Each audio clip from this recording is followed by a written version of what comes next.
నేను ఇప్పుడు చికెన్ దమ్ బిర్యానీ చేస్తున్నానండి. కేజీ రైస్కి కేజీ చికెన్ తీసుకున్నాను. చికెన్ తీసుకొని మసాలా అల్లం ఎల్లుల్లిపాయలు కొబ్బరి వేసి పేస్ట్ చేసుకున్నానండి. తర్వాత పొయ్యి మీద కుక్కర్ పెట్టి 2 స్పూన్లు నెయ్యి వేసి కొంచెం ఆయిల్ వేసుకున్నాను.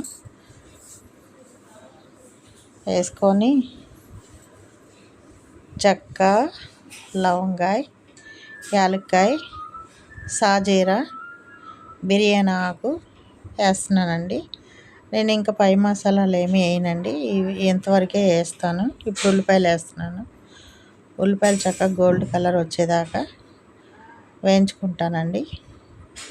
ఉల్లిపాయలు బాగా వేగిన తర్వాత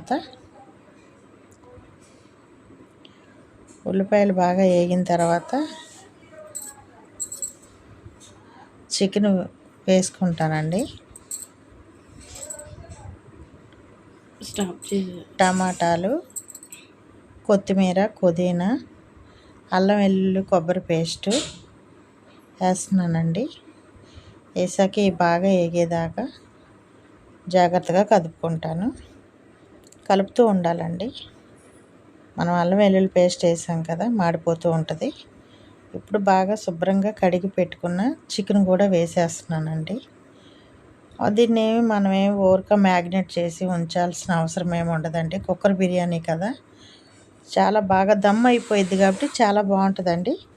కొంచెం పెరుగు వేసుకుంటున్నానండి. కొంచెం బిర్యానీ మసాలా వేస్తున్నాను, కొద్దిగా వేస్తాను. తర్వాత కొంచెం పసుపు వేసుకుంటున్నానండి. పసుపు వేసుకుంటే ఏమవుద్దంటే నీసు వాసన ఉండదండి. కడుక్కునేటప్పుడు కూడా నేను శుభ్రంగా అల్లం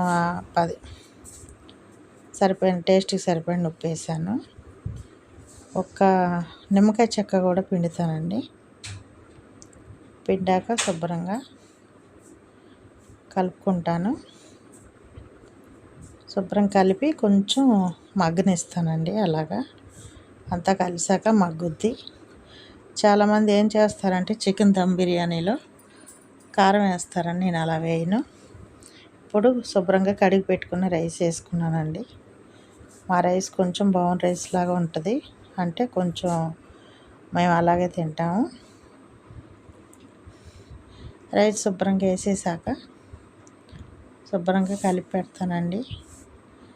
ఎసరు కొలిసి పోసుకుంటున్నాను. కేజీ బియ్యానికి నేను 1 గ్లాస్ బియ్యానికి 2 గ్లాసులు వాటర్ వేస్తానండి. అలాగే 2.5 గ్లాసులు కాబట్టి 5 గ్లాసులు వాటర్ వేస్తానండి. వేసి నీళ్ళు రైస్లో పోసేస్తున్నానండి. చూడండి, చక్కగా ఇప్పుడు ఎసరు పోసేసాం కాబట్టి శుభ్రంగా అడిగి నుంచి కలుపుకోవాలండి. చికెను మనం వేసుకున్న మసాలా అంతా శుభ్రంగా కలిసేటట్టు ఒకసారి ఉప్పు చూసుకోవాలండి. ఉప్పు సరిపోతే ఇంకొంచెం ఉప్పు వేసుకోవాలి. మన రుచికి తగ్గట్టుగా ఉప్పు వేసేసుకొని చక్కగా ఇప్పుడు ఇంకొకసారి కలిపేసిన తర్వాత కుక్కర్ మూత పెట్టేసుకోవాలండి. కుక్కర్ మూత పెట్టాక 2 విజిల్ వస్తే సరిపోయిద్దండి. హైలోనే 2 విజిల్ వస్తే సరిపోతుంది. 2 విజిల్ అయిపోయిందండి. కొంచెం ప్రెజర్ కూడా ఎత్తేసాను నేను, ఎందుకంటే మరీ ప్రెజర్ పోయేదాకా ఉంచితే మెత్తబడిపోతుంది. ఇదిగోండి, చక్కగా మనం అట్లకాడ పట్టుకొని 4 పక్కల కాస్త కదిపేసి వదిలేసామంటే శుభ్రం పొడిలాడుతూ కుక్కర్ దమ్ బిర్యానీ చికెన్లో కుక్కర్ దమ్ బిర్యానీ ఏ హోటల్లో కూడా మనం ఇంత టేస్ట్గా తినలేమండి. ఎప్పుడు బయటిది కాకుండా అప్పుడప్పుడు కాస్త రిస్క్ అయినా ఇంట్లో చేసుకొని పిల్లలకు పెట్టుకుంటే బాగుంటుంది.